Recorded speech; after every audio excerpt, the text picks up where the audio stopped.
সারা পৃথিবীতে বিভিন্ন বিশ্ববিদ্যালয়ের স্টুডেন্টরা রেসিং কার বানায়।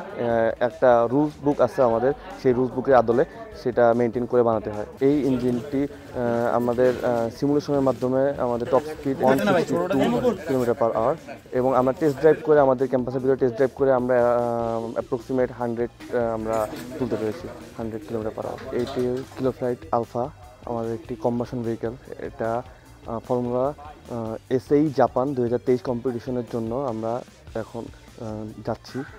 আমাদের গাড়িটি মূলত তৈরির কাজ শুরু হয়েছিল 2021 সালে করোনার ভিতর।